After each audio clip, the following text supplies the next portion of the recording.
కూరగాయల్లో కాకరకాయ చాలా మంచిదని సైంటిఫిక్గా ప్రూవ్ చేయడం జరిగింది.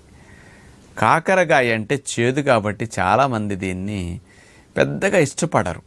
ఏదన్నా తిన్నప్పటికి కూడా అందులో బాగా చింతపండు వేసి బాగా మసాలాలు వేసి నూనెలు పోసి అలా చేస్తే తప్ప కాకరకాయ తినరు.